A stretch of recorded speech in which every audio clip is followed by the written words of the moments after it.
Well, thank you for coming. I understand there are lots of other things going on tonight. It's truly an honor and a privilege to be here in Telluride. So this is my second year back. Last year we had our first annual meeting here in Telluride. And as Kimberly and I started preparing for this talk, I realized I was touched by the Telluride spirit a long, long time ago. So this is my freshman year holiday break, so winter of 1998.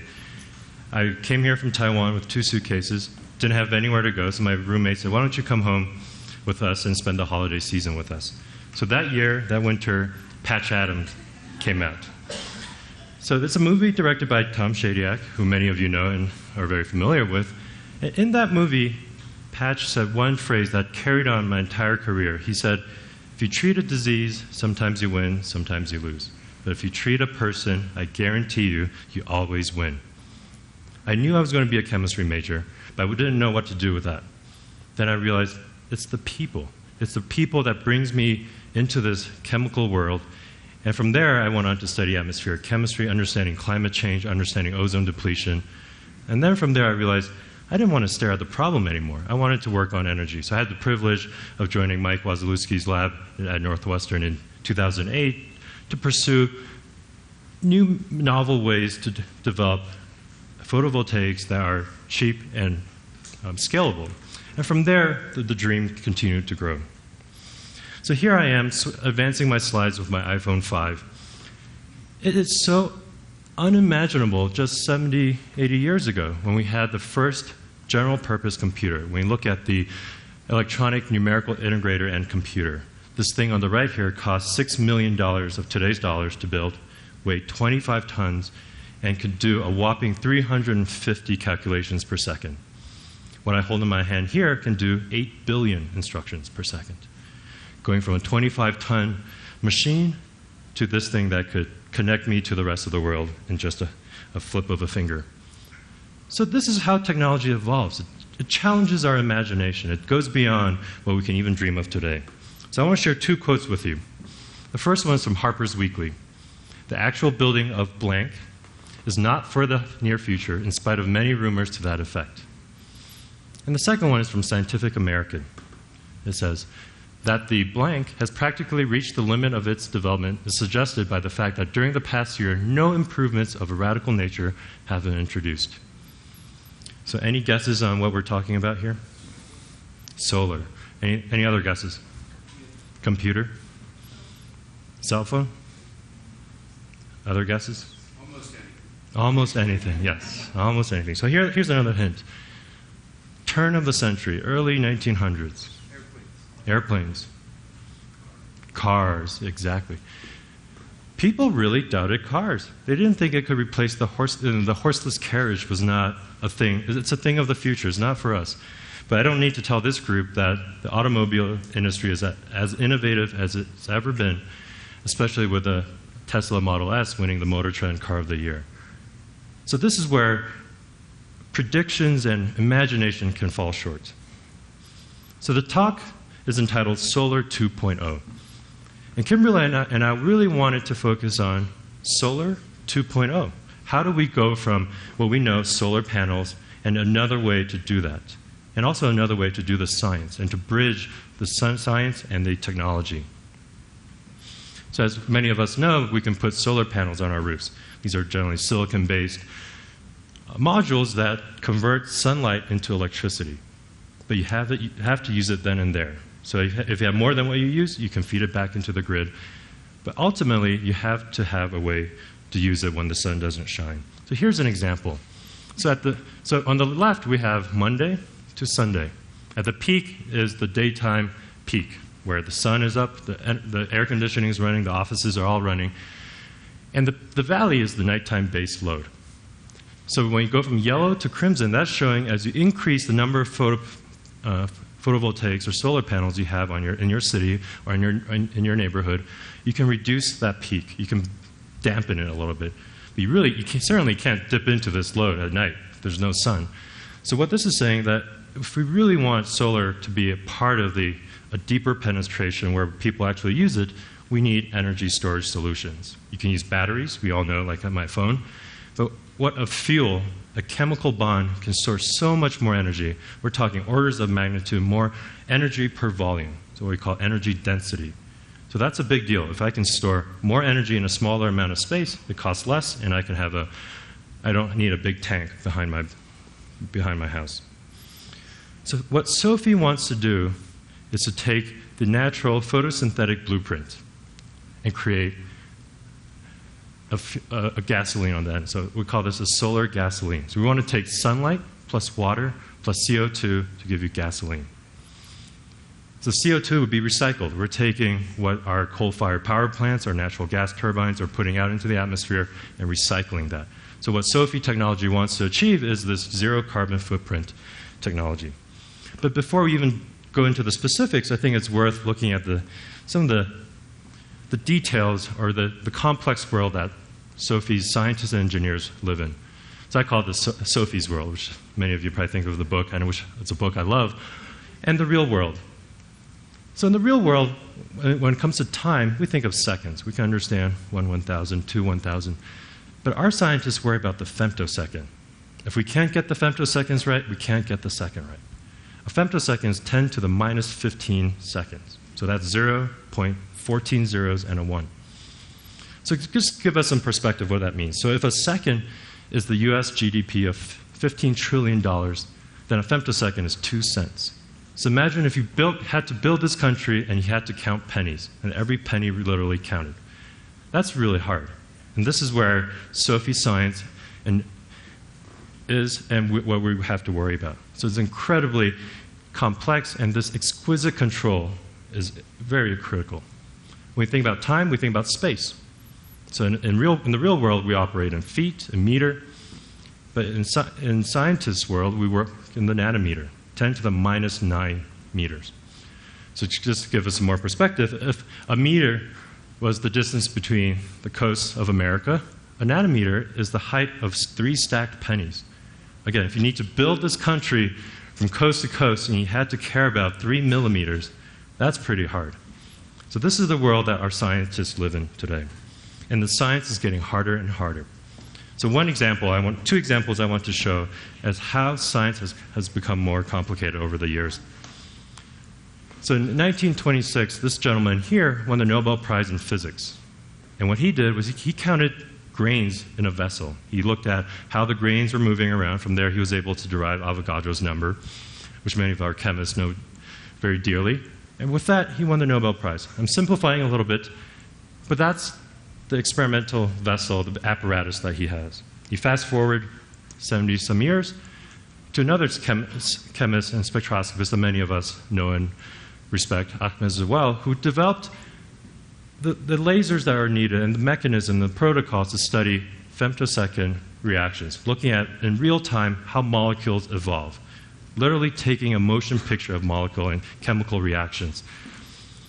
It's inherently more complex than counting grains in a vessel. We needed a laser. We needed to create some of the shortest events in human history to create these femtosecond pulses at the time.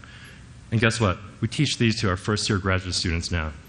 So this is the speed at which science is developing, and how do we get a handle on all of this when all the exquisite control and the details are so paramount? So coming back to a solar gasoline, what SOFI wants to do is to take sunlight, water, recycle the CO2, and create a liquid solar fuel, a gasoline, or another type of hydrocarbon that we can put into existing infrastructure. So the next slide I'm about to show could be controversial. I'm putting myself out there. I wanted to really put together a concept, just like a concept car. How do we dream of this solar fuels device? So this would be the world premiere. Actually, none of the scientists here today has even seen it yet. So I'll take all the blame. So here is what I call the artificial tree. What this thing will do is you can put it in your backyard. You have full control over your energy security in your domain. Because sunlight, when the sun comes up, the CO2 is there, which we don't like, but in this case, it comes directly to your device. And just like a tree, it takes sunlight. So if we zoom in, we can look at the 3 ingredients. Sunlight, which we see coming through. We see water, and I'll explain why water is important.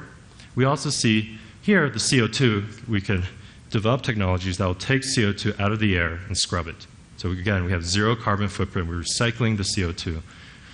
And what our scientists and engineers are really developing right now are these novel materials that can split the water, take the electrons from the water. So it's very important that we take these clean electrons, not from the grid, not from burning coal, but by using sunlight to rip apart these water molecules. From there, we get electrons to do chemistry. With that chemistry, we can take the CO2, create it into a higher energy carbon-based fuel. And this is what our scientists are working on. And this is just one of my imaginations. There are other really promising technologies, which I'll get into in a little bit. But from there, the three ingredients, we go to a fuel. Imagine you can have a fuel where you connect to the spigot and drop it directly into your car today. So this is what our imagination takes us. And this is just one imagination. This is how I see it. And Kimberly will tell you more about how this came about. But also, I do want to acknowledge that within the Solar Fields Institute, we do see solar in this sense, in an artificial photosynthetic system, whether it's solar thermal chemical, whether it's biofuels. This is going to create a cocktail that will bring us to the end goal of energy independence and carbon neutral energy. So Kimberly, it's all yours. So pretty cool picture, huh? You know how Dick really got this picture? He put a contest online. He offered $399, and in 4 days he said, you must deliver what I want my product to look like. And a Serbian submitted this and won. So that's how SOFI is doing things, very leanly. And you might be saying, why haven't I heard about all this before? Or why hasn't this concept been presented? Well, there are 25 years of research in these fields. And out here in the audience, raise your hand if you're one of our SOFI scientists. Can you guys see there? We have people from all over the world. This research over 25 years has been in China, it's in Korea. In fact, Korea notified us a couple days ago that they're going to be a member of SOFI, so that's very exciting for us. South Africa, Australia, Germany, Sweden, France, Israel. We've got all these great potential members in SOFI. And in the United States, the government has committed over $300 million to the Energy Frontier Research Centers, and several of those scientists are here today. So what does SOFI really want to do? We want to build this database. We love data, and we love data analytics, and these are the fields that we're going to be building. It's going to be a giant knowledge map, and it's going to contain all the data from all over the world. So what's most important? Dick was saying it earlier, the people, the human capital.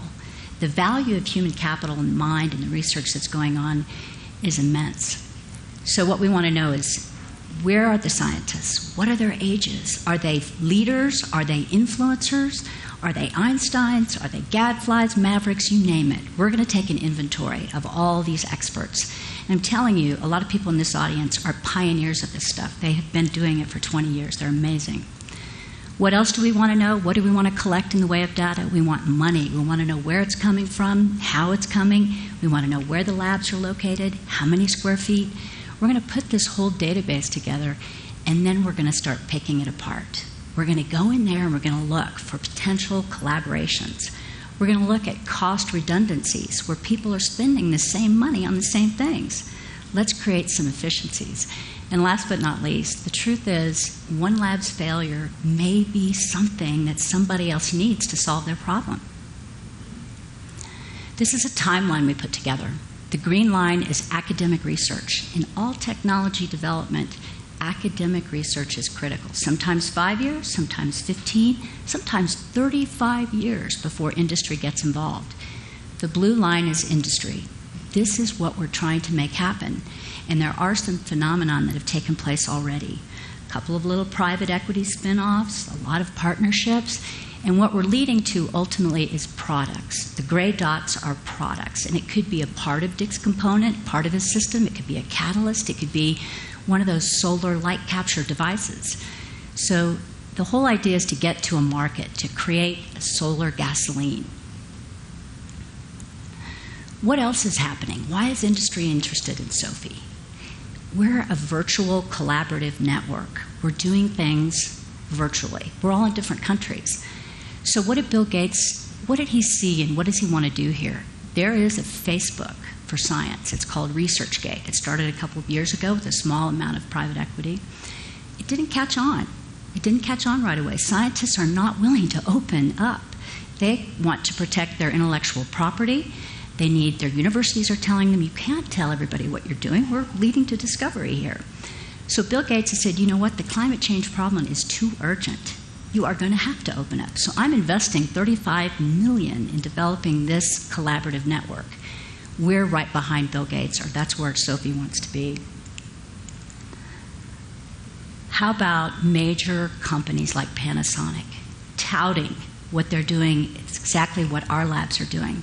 If we can connect Panasonic to the SOFI members, we're going to make discoveries much faster. So it's not just Panasonic. There's Toyota, there's Mitsubishi, Etsuko's involved with a lot of different industry players. In addition, we've got the airline industry, we've got the auto industry, we've got oil and gas, Exxon's involved. And when you can take industry like that and you can start leveraging this immense knowledge map, you've got the real discoveries coming. Thank you. So we've been talking about the solar gasoline. It doesn't stop there. So here, this is a picture that was produced by the Royal Society of Chemistry in the UK, and this is their picture of a solar fuel world, where sunlight comes in, and on the lower left quadrant here, we see new technologies, where you can take sunlight and CO2 and create a carbon fuel that you can ship in a little truck like that one. But on the other hand, on the upper corner, you can see you can take sunlight, also split water and create hydrogen gas, and also ship it. But we want to leverage existing technologies. That's a very critical piece of SOFI and SOFI technology and other researchers out there, is how do we take the massive investment in our current transportation infrastructure and also our other industries, fertilizers, plastics, pharmaceuticals, and of course, synthetic fossil fuel. So anything that involves catalysis, being able to do chemistry at a faster rate, or using carbon, whether it's a plastic bag or a fuel, jet fuel or automobile fuel, SOFI has ambitions to tap into those industries.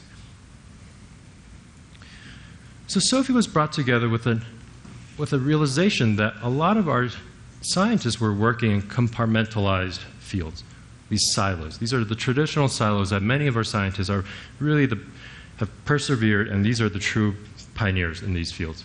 From light management, developing new materials, new organic materials, molecules that absorb more sunlight or a wider spectrum of sunlight, or nano architectures and using nanotechnology to enhance light absorption, because that's where the energy comes from.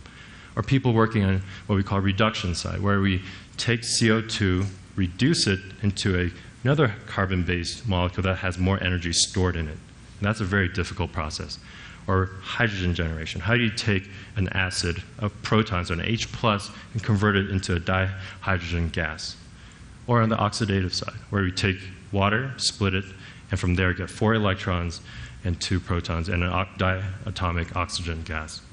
So people have been working on these and really created unimaginable progress over the last few decades. But what SOFI wants to do is to combine these. Take these silos and really look at the overlap. What we mean by that is if you combine light capture and water splitting, this is what we call a photoanode, using light to do it instead of using power off the grid. Or if you combine light management and reduction, we create a photocathode, where you can use light to reduce CO2 into another hydrocarbon or another carbon-based molecule. And if you combine those, imagine using light to do both of these processes and creating a fuel, and that's what we call an integrated device. In the bottom here, we have an electrolyzer, and that's a fairly mature industry relative to ours. So yesterday, we had a very stimulating meeting at TSRC, so we want to thank Nana for creating this environment where we can talk about different breakthroughs in our science. So our friend from Israel, Milko, brought these pictures. These are metal organic frameworks, MOFs. These are nanometer or micron, but hundreds of nanometers. So they're really, really tiny. But scientists are starting to be able to control on the nanometer scale. Again, remember why it's important to be on the nanometer scale, to have real-world applications and functionalities. So here he's created these oyster crackers on the top and what he calls the 3-dimensional stars of David. So those are his words. But these are the really amazing breakthroughs we're seeing around the globe. Also, what was shared with us was brought to us by Will Royer from the Joint Center for Artificial Photosynthesis. So the Department of Energy of the US funded this Energy Innovation Hub, where they bring together researchers under one roof to attack this problem, meanwhile collaborating with all these other energy frontier research centers that Kimberly talked about. And what they've developed is just a new way of approaching the energy research space. They learned from the pharma industry, I believe, and they started doing these high throughput experiments. So on the right here, we see they're able to sample through 1 million different combinations of metal oxides in this four-dimensional space, essentially, in these 4 different combinations of 4 different metals in a day, sampling 1 million. So from there, they can identify hits, and from there, they can do further exploration. So we see this as a real technological breakthrough. So we're excited for Will to share that with us. And on the left here is the machine where they can print these metal oxides and sample each dot in 4 seconds.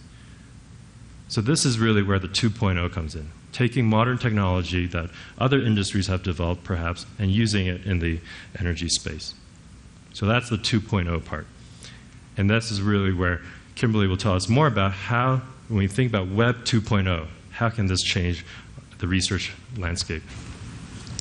So actually it was a year ago, a year and a half, I was on Lift 9, and this guy pulled out a vial of deer antler. You know, that's a supplement that a lot of hardcore skiers use. And he said, you know, there's this very cool website called Innocentive, and you can put up a prize, and you can win a chemistry project.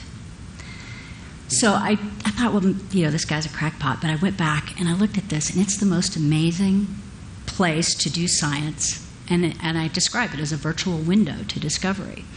So the way Innocentive works is I can actually tag or filter chemistry, I can filter the environment, and I can filter clean tech. And all of a sudden, this project will pop up. And as you can see, or maybe you can't, it's too small, but this is a $7,000 reward. The prize was posted on January of this year, and it's under evaluation. Everybody submitted their bids or their project solutions.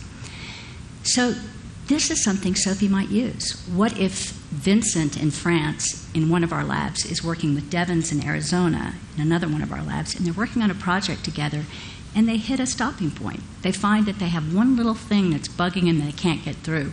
SOFI will fund this prize to meet their needs so that they can complete the picture and complete the project. SOFI relies almost entirely on collaborative tools. We don't pick up the phone very much. We always email, or we use things like Basecamp. Basecamp is a project management online tool. We can catalog all of our emails, keep them all in the stream of a project. We can post documents, whether they're science-related or a slide deck. We also use Twitter. We use Dropbox. I bet all of you use Dropbox at some point. You use folders in the cloud. And if you're a member of SOFI, you have access to these folders. So remember that huge knowledge map I was talking about? That's also available in folders. And finally, this is our favorite thing. This is Google. We use Google Drive. We use Google Hangout. We use all the Google tools because they're free.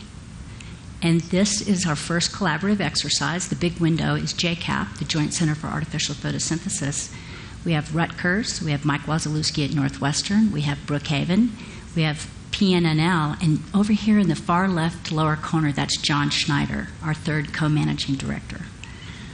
So this document right here is live. So while we're talking, anybody can input any data they want. They can make a comment. They can add a project. They can put a potential problem or solution. This was a really successful event in some ways because we learned what it could be as a failure. Okay, so we always look at how things don't work out and we fix them. Okay, so this is the real knowledge map that I've been talking about and what we're trying to do. In the middle is the SOFI portal, and the idea is that on the left side you have chaos. You have all of our scientists all over the world doing everything they're doing, but maybe in a siloed fashion. And we're trying to gather all that data, as I said. It could involve correspondence. It could be results from an electronic lab notebook. It could involve proposals that have been interchanged.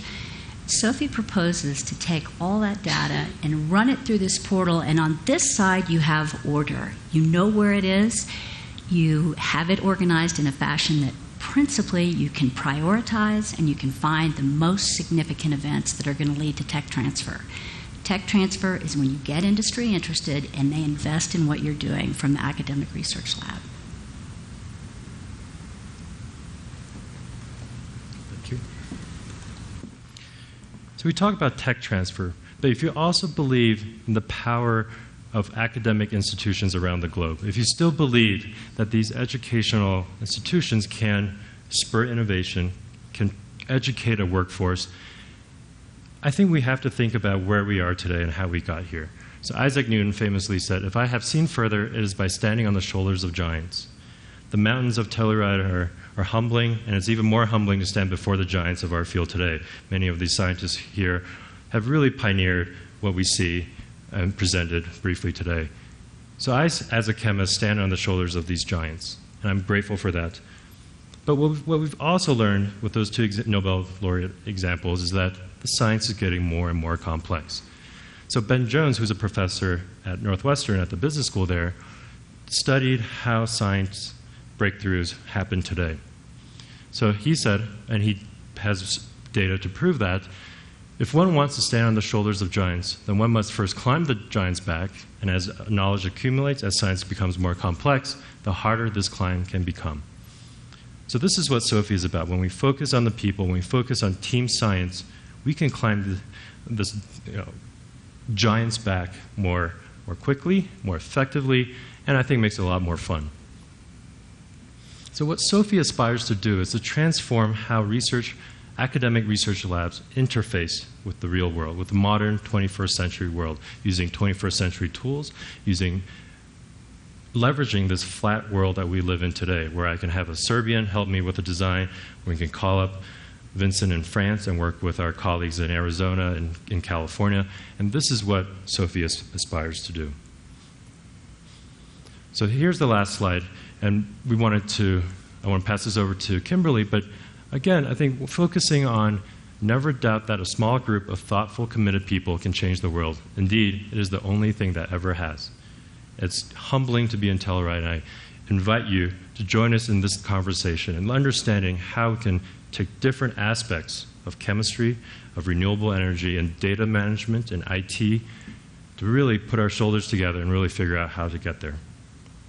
So, thank you.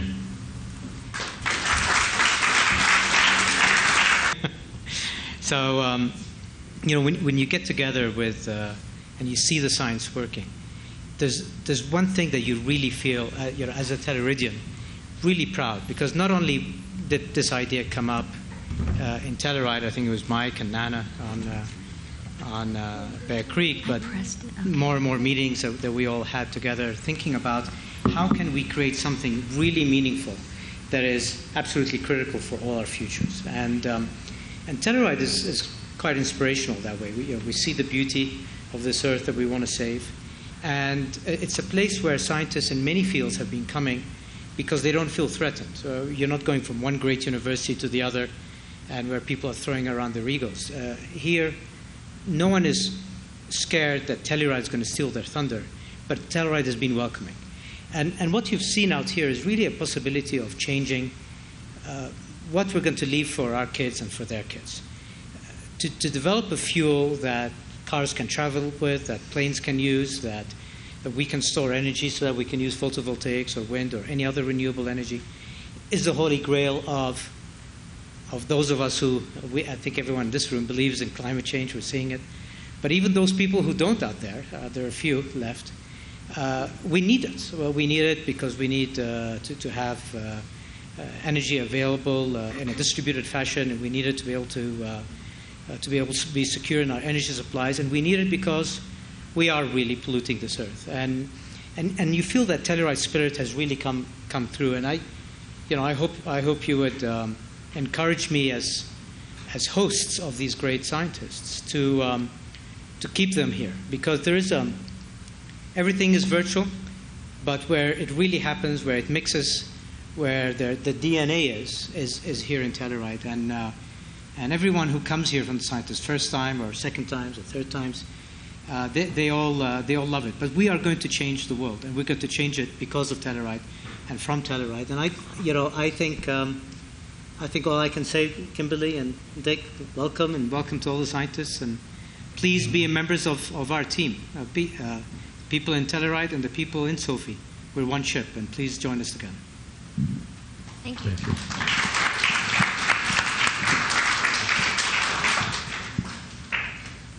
So SOFI began, the idea was born on Bear Creek. We're talking about last summer. What can you say about that mercurial rise to where we are today? And I'm just really grateful that in all your 20 years here, you never picked up on Telluride time. Because this has just been obviously a pretty phenomenal year. How did that happen? I can jump in first. And I think coming back to the people, I think over the year we've hit a nerve that really people are responding, our scientists, our engineers. And it's because I think we provide the possibility of something different, whether it's a professor in an academic setting or it's an industrial engineer. We're providing this nucleus or these catalysts for things to start forming. It's not just Telluride, but we want this to be a global effect. I think this committed people will get us there. We want Santa Fe to be involved. We want Phoenix to be involved. We want Aspen to be involved. We want everybody to really start thinking about how do we contribute our strengths, our resources to this matter. So I think really as we talk to people, that rise is really just, it feeds itself. As we talk to people, they get excited. We get excited, and we start connecting the science, the technology, and the government landscape, the industry. But to follow up talk with actual action is pretty phenomenal, and maybe you can add to that. We owe it to our members. Within 6 months, we had 9 members from all over the world on board. You know what you can do with that? It's amazing. So, and we're going to take some questions from the audience, but I wondered, obviously, the relationship between technology and science is one and the same. However, when it comes to the technology of information and sharing and communication and social networking and that style of globalization, has there been a lag? And does something like SOFI kind of open up that when people have been actually maybe starved for it? People have opened up. I think what we do believe in technology breakthroughs. So in the 1600s, the printing press was a huge technological breakthrough where people can disseminate information on pieces of paper. Amin reminded me that challenged the church. And our technological breakthrough now is the internet. And that's challenging how we publish peer-reviewed journal papers, how we disseminate information. So that part, people are more connected. And so I think that's where people are coming together. And our members have shared, and this is unheard of, some of our members have shared submitted proposals to me. As I was calling this professor, I was like, I have this question. Hey, let me send you the proposal I just submitted to the National Science Foundation. That's, to me, unheard of. So that's really, I think, where people are really sharing. Can I get a question here? And Zante, we've got someone up here.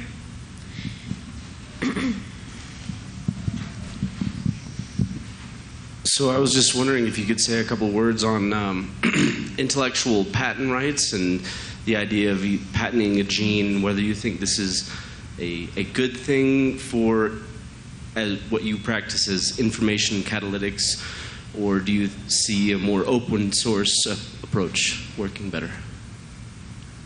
That's an excellent question. I mean, you should jump on that. We both looked at Amin. That's a hard one. Amin's done deals. He knows how to protect intellectual property. But at the same time, the core members are academic institutions. So in many ways, it is open source. And the whole point of the collaboration is to make sure that what the work that is happening is in itself attractive enough for people who are doing great work to be able to join in and to work in a collaborative fashion. So the knowledge map that Kimberly was talking about in her talk is really a hugely powerful tool, because it allows people access into their IP, but it provides a modality for sharing that intellectual property. How we move that intellectual property to something of value. SOFI, for example, we're a nonprofit.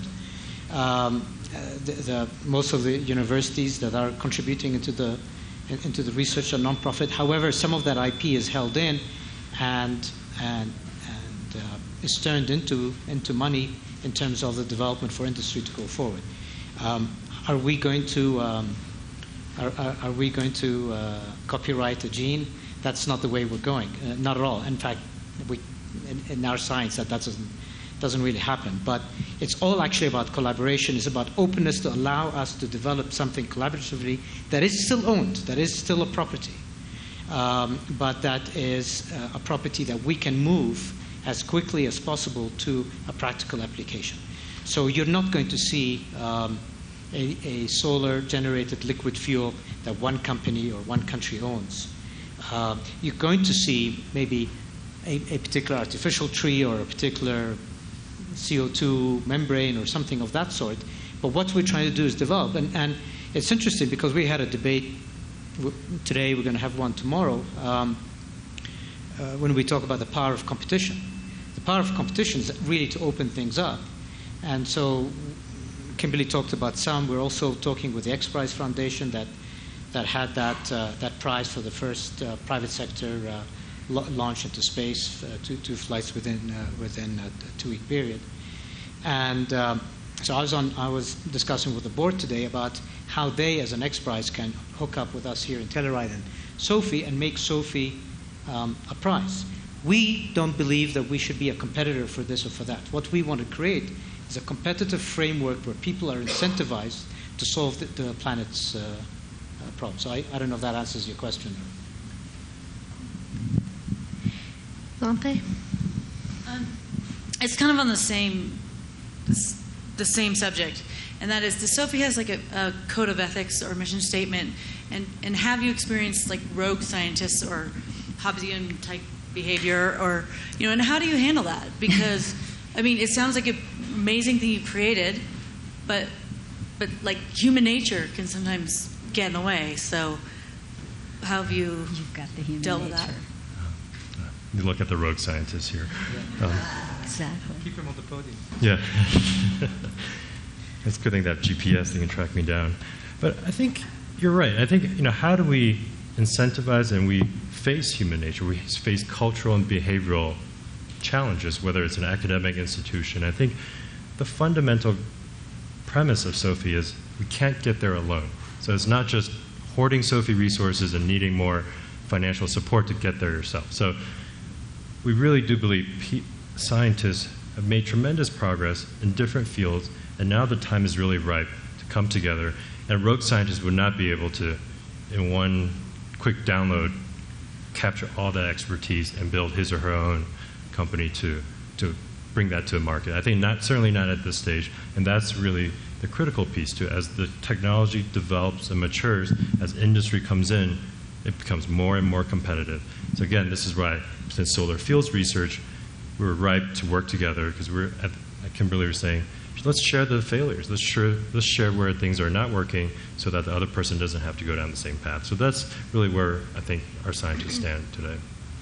We saw how you're using crowdsourcing for things like the Tree of Life, and I think there was another example. It's growing in popularity among all kinds of fields. Do you see yourself using more crowdsourcing? What are the pros and cons of that? Well, so I am going to a party and I want to be an astronaut. So I post on Facebook, does anybody have an astronaut costume? I get not just 2 or 3 answers, I may get 25. And out of those 25, somebody may say, hey, go as Nelson Mandela instead, or don't go to that party, it's bad, or yes, take me to the party with you. So crowdsourcing, in a sense, gives you so many options, and the difficulty is filtering. And we're getting really good at intuitively filtering that information, but yes, we're going to be using crowdsourcing for everything. Zante, do you mind bringing the mic back there, and then Andy next?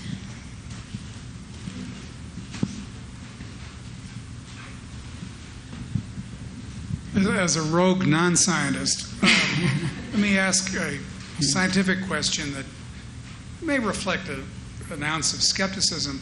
What is the state of the science on reducing the number of square meters that have to be exposed to the sun in order to pull down enough solar energy to make the kind of difference you're talking about making? Okay, so that's a great question. So, and we talked about this today at our meeting. So the reason why solar provides such a huge incentive to pursue is right now our civilization around the globe, we use about 15, 16 terawatts of power a year. The sun puts on the earth 120,000 terawatts a year. So in 1 hour, the sun can power the entire human civilization for a whole year. So when we think about abundance and scarcity and how we access this abundant energy, we're not talking covering the United States with solar panels. We're talking about how do we, as a piece of the cocktail, an ingredient or a part of the portfolio, how do we tap into this huge resource? It's going to be regional. It's going to be dependent on what your strengths are. Like Ralph mentioned today, that in Iceland, geothermal would be what makes sense. So again, in Arizona, solar would be hugely attractive. So I think we have that open mind that it's going to be a very diverse set of solutions. I think also the question, if you mentioned the difference in ratios, I mean, that's a great question when you look at photovoltaic, but maybe the comparison between what we're doing and photovoltaic in terms of the capture of solar energy. Yeah, I think, are you referring to like the energy storage piece and how instead of just working with electrons and electricity and storing in a battery, with our technology, we want to create a liquid fuel. And that, again, the energy that we can store per volume and energy density is orders of magnitude higher. So again, you can travel farther in a car that's powered from from a solar gasoline than a battery-powered car. So I think that's another huge incentive why solar fuels, and however mechanism we get there, provides a huge incentive. Andy Helk in the first row.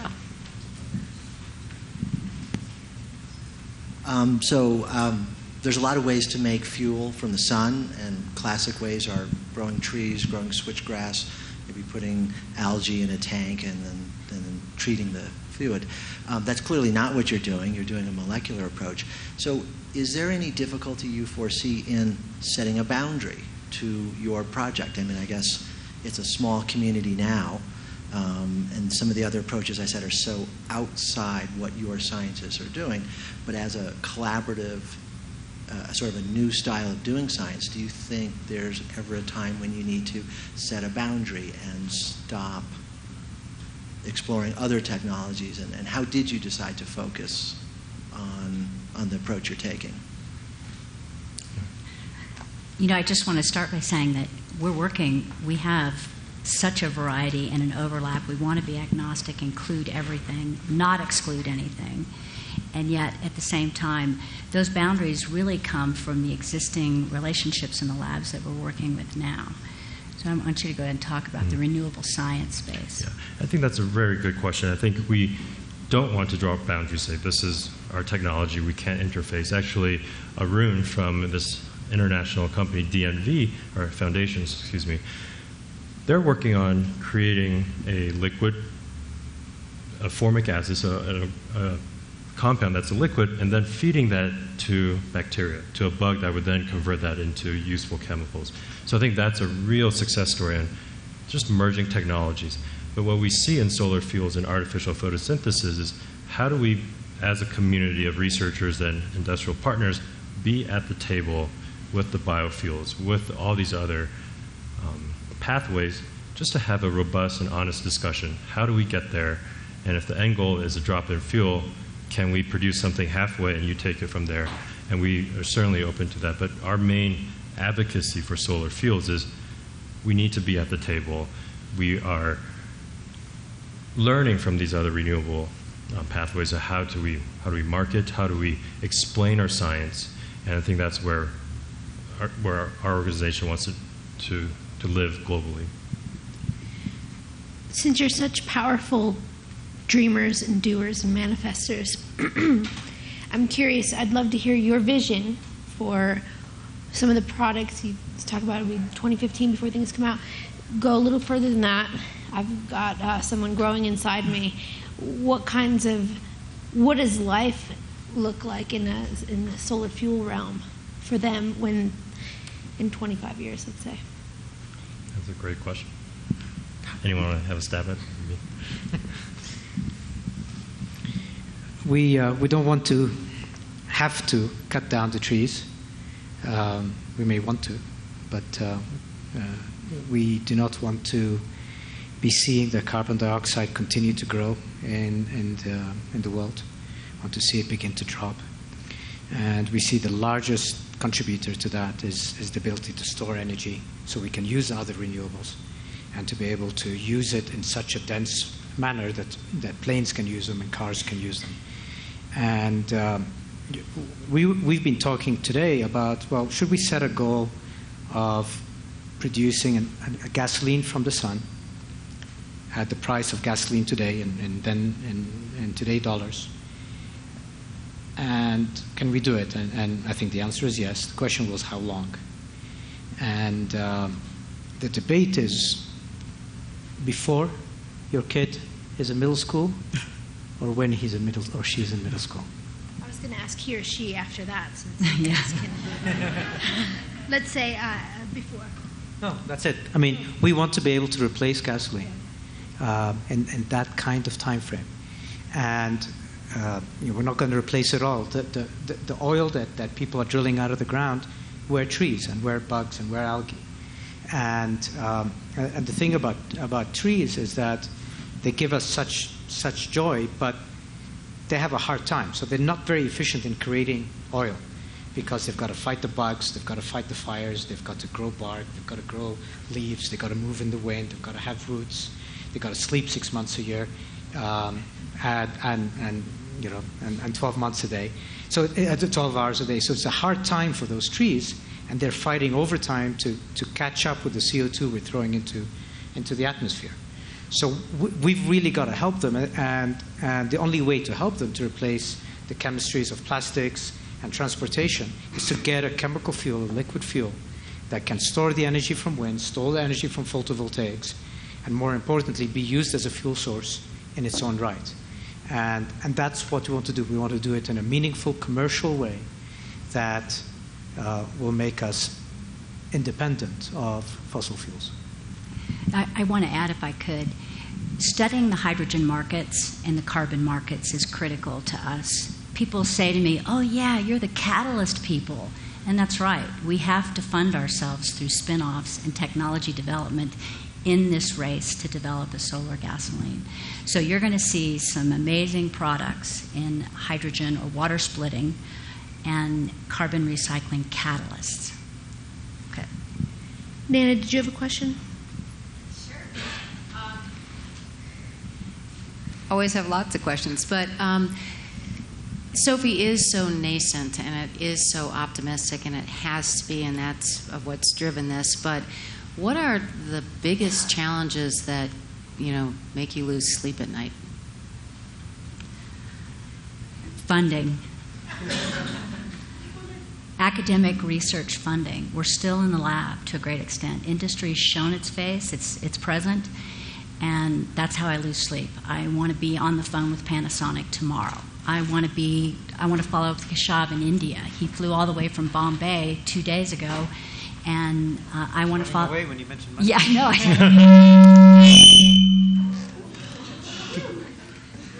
The money gods. Do we create a liquid solar fuel just then? So yes, the biggest challenge is keeping this money stream alive, but making that a high integrity money stream. We're not out there holding out our hands. We're not saying, hey, we make money the old-fashioned way, give it to us because we do great things and we discover.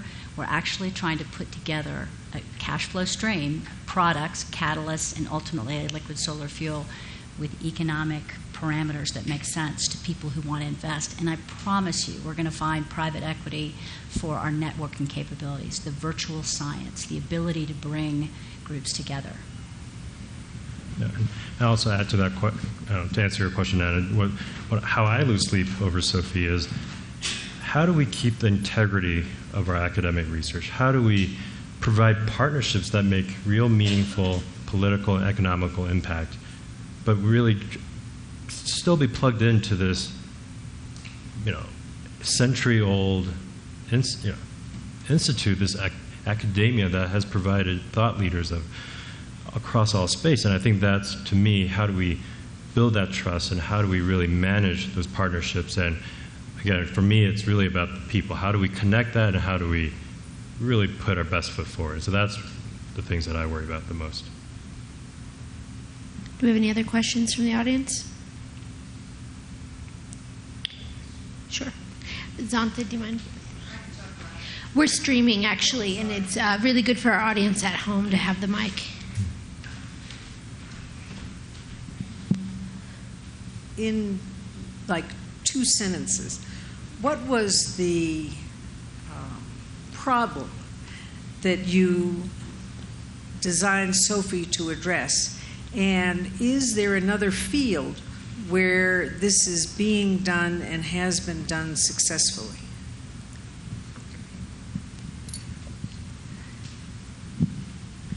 So the other field that where people are attempting to do it, hasn't been done successfully yet, is, for example, in the algae production, where someone engineered a genome to try and produce an algae that is efficient enough that when the algae is killed and crushed and refined, it could become a drop-in fuel. So that's one of the areas that we are looking at. And so that's natural photosynthesis or slightly genetically modified natural photosynthesis to produce a chemical fuel that then needs to go through refining. What we're trying to overcome is the natural inefficiency of creating a living organism and refining it to become a fuel, because it's a living organism, so it spends most of its energy doing other stuff than producing fuel for us. So we're trying to increase that efficiency, which reduces the acreage that we have to put under solar, and to, in 2 sentences, produce a fuel that can replace present gasoline, aviation fuel, feedstock for petrochemical plastics and what have you, that is carbon neutral, and it comes from a renewable source, while at the same time scrubbing the CO2 in the atmosphere.